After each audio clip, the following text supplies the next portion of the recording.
బాబు surety భవిష్యత్తు guarantee. ఇది బాబు surety భవిష్యత్తు గ్యారంటీ.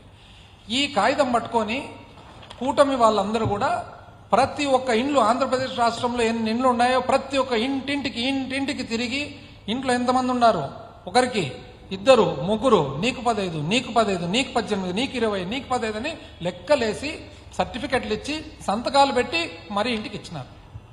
సామాన్య మానవుడు ఏమనుకోవాలా? అవును, ఊరికే ఇంట్లో కూర్చుంటే కూడా నాకు ఇవన్నీ వస్తుంటాయి కదా అనే ఒక ఆశ పడి, ఎందుకంటే సామాన్య మానవుడు ఆశ మీదనే జీవిస్తూ ఉండొచ్చు. పేదరికం దానికి ఒక కారణం ఉండొచ్చు.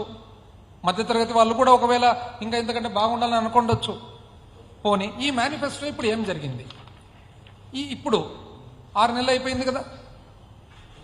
సామాన్య మానవుడు అయితే ఇదే మీ విజన్ అని భావిస్తున్నారు కదా. ఇది మీ విజన్ అనే కదా ఓటేసిండేది, మిమ్మల్ని గెలిపించిండేది. యువగలం యువతకు 20 లక్షల ఉపాధి అవకాశాలు లేదా నెలకు 3,000 రూపాయలు నిరుద్యోగ భృతి వచ్చిందండి 6 నెలలుగా ఆంధ్ర రాష్ట్రంలో ఎవరికన్నా ఒక్కరికన్నా. 20 లక్షల ఉద్యోగాలు లేదా 3,000 రూపాయలు నెలకు. తల్లికి వందనం. స్కూల్కు వెళ్ళే ప్రతి విద్యార్థినికి 15,000 రూపాయలు. అది సేమ్ నీకు 15, నీకు 15, నీకు 15 స్కీమ్. ఇది మామూలుగా తల్లికి వందనం అంటే అర్థమయ్యేది కొద్దిగా కష్టంగా ఉంది. ఇప్పుడు నీకు 15, నీకు 15 అంటే అందరికీ అర్థమైపోతుంది అనమాట. అన్నదాత సుఖీభవ, ప్రతి రైతుకు 20,000 రూపాయలు వచ్చిందండి ఎవరికన్నా. దీపం, ప్రతి ఇంటికి 3 గ్యాస్ సిలిండర్లు. ఈ మధ్యలో పావు దీపం అంటే 1 సిలిండర్ ఇచ్చినారు ఈ సంవత్సరానికి. దాన్ని అర్ధదీపం అనాలన్నా, పావు దీపం అనాలన్నా, ఏం దీపం అనాలన్నా మన దాన్ని. ఆడబిడ్డ నిధి, ప్రతి మహిళకి 1,500 రూపాయలు నెలకు, అంటే 18,000. అందుకనే నీకు 15, నీకు 15 వీడియోలో నీకు 15, నీకు 15 చూసిన తర్వాత ఒక పెద్ద అమ్మాయి వస్తే, నువ్వు కదమ్మా, నువ్వు బడికి పోవడం లేదా, నీకు 18. ఎందుకు 18 అంటే 1,500 × 12 కాబట్టి. ఉచిత బస్సు, మహిళలకు బస్సు ప్రయాణం అంటే ఎక్కడి నుంచి ఎక్కడికైనా కానీ, శ్రీకాళహస్తి నుంచి ఇచ్చాపురం పోవచ్చు, ఇచ్చాపురం నుంచి గుంటూరుకు రావచ్చు, గుంటూరు నుంచి నెల్లూరుకు పోవచ్చు, ఫ్రీ బస్సు ప్రయాణం వచ్చిందండి ఎవరికన్నా. పోనీ దీనికి కేటాయింపులు ఏమన్నా చేసినారా? ఎందుకంటే ఇవన్నీ కూడా చేయాలనంటే సుమారైన డబ్బులు అవసరం ఉంటాయి. తల్లికి వందనంకు ఈ బడ్జెట్లో 83 లక్షల మంది, వాస్తవానికి 83 లక్షల మంది చదివే పిల్లలు ఉన్నారు. వాళ్ళకందరికి కూడా ఇవ్వాల్సి వస్తుంది. ఎంత? 15,000 చొప్పున. అంటే ఎంత అవసరం ఉంటుంది? 12,450 కోట్లు అవసరం ఉంటుంది. 12,450. ఎంతండి కేటాయింపులు చేసినది? 5,386. అంటే 12,450 గాను 5,386. అంటే అర్థము తల్లికి వందనం లేనట్లే కదా ఈ సంవత్సరం. పోనీ ఇంతకుముందు అమ్మఒడి, మా ప్రభుత్వంలో జగన్మోహన్ రెడ్డి గారు అమ్మఒడి అని చెప్పి కుటుంబానికి, పిల్లలు బడికి పోయే కుటుంబానికి తల్లికి 15,000 రూపాయలు ఇచ్చేవారు. ఈ సంవత్సరం అది కూడా ఇవ్వనట్లే కదా. ఇంతవరకు లేదంటే ఇంకేమి ఇస్తారు? ఇవ్వనట్లే. దీపం, 1,49,00,000 మంది ఉండగా అవసరం ఉండేది 3,955 కోట్లు. అంటే ఇంచుమించు 4,000 కోట్లు అవసరం ఉంటే ఈ సంవత్సరం కేటాయించినది ఎంత బడ్జెట్లో? 895 కోట్లు. అంటే 1 సిలిండర్కు పరిమితం చేసేసినట్లే కదా, 3 బదులు. ఆడబిడ్డ నిధి 2,07,29,444 మంది మహిళలు ఉన్నారనమాట. అంటే ఇంచుమించు 2,07,00,000 మంది అని అనుకుందాం. 37,313 కోట్లు అవసరం ఉంటుంది. ఈ సంవత్సరం ఏమి ఒక్క రూపాయి కూడా కేటాయించలేదు. అన్నదాత సుఖీభవ, రైతులు 53,53,000 మంది రైతులు ఉండగా 10,706 కోట్లు అవసరం ఉంటుంది వీళ్ళకి అందాజుగా. కానీ 1,000 కోట్లు బడ్జెట్లో కేటాయింపు. అంటే 10,700 కోట్లు అవసరం ఉంటే కేవలం 1,000 కోట్లు మాత్రం కేటాయించినారు. అంటే అర్థమేమి? ఈ స్కీమ్ కూడా ఈ సంవత్సరం లేనట్లే. ఫ్రీ బస్సు అందాజుగా 2,500 కోట్లు అవసరం ఉంటుంది సంవత్సరానికి అందాజుగా. ఈ సంవత్సరం కేటాయింపే లేదు.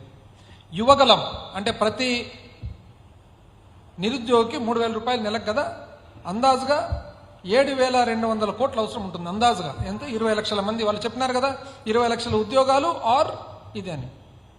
1 రూపాయి కేటాయింపు లేదు. వెల్ఫేర్ పెన్షన్స్ ఏజ్ రిడక్షన్ అంటే 60 ఏళ్ల నుంచి 50కి తగ్గించేస్తామన్నారు కదా, 12,900 మంది, 12,900 కోట్లు అవసరం ఉంటుంది. ఎందుకు 26,87,000 మంది అప్రాక్సిమేట్గా ఉన్నారనమాట. 26,87,000 మందికి. అంటే మనం ఇంటింటికి పోయినప్పుడు నీకు 15 నీకు 15 నీకు 15 అన్నప్పుడు ఆ ఇంట్లో ఏమనుకున్నారు? ప్రతి ఒక్కరు కూడా అందరికి 15 అనుకున్నారు.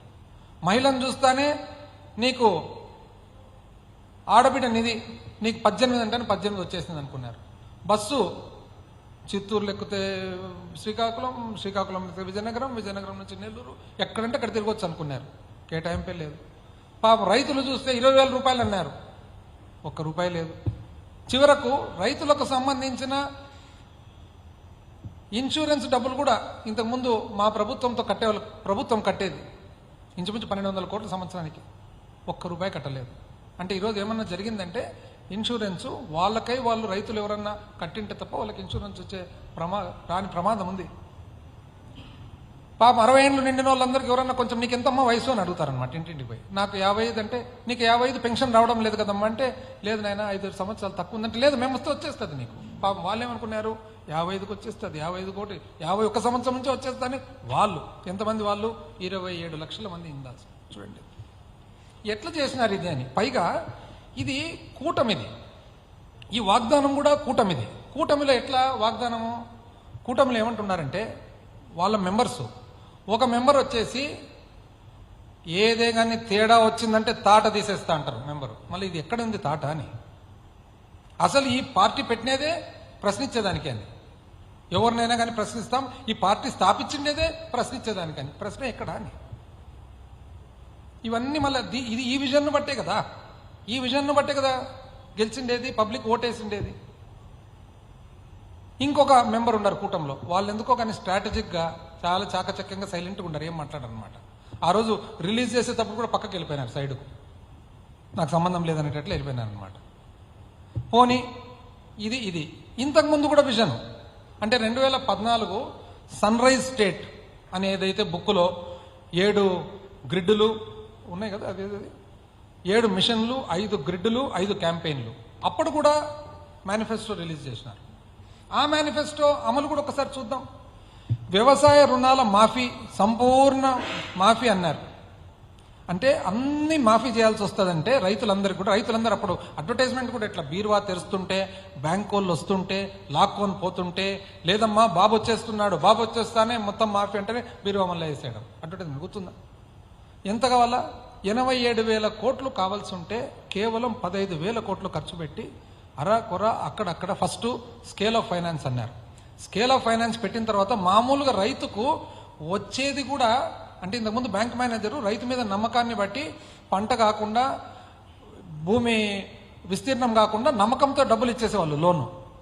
వీళ్ళు వచ్చిన తర్వాత తగ్గియాలనే ఉద్దేశంతో స్కేల్ ఆఫ్ ఫైనాన్స్ అని పెట్టి ఇప్పుడు ఏమైంది? మీకు శనక్కాయకైతే ఇంతే, కందులకైతే ఇంతే, వరికైతే ఇంతే తగ్గించినారు. అంటే పుట్టే రుణం కూడా పుట్టకుండా పోయింది రైతులకు.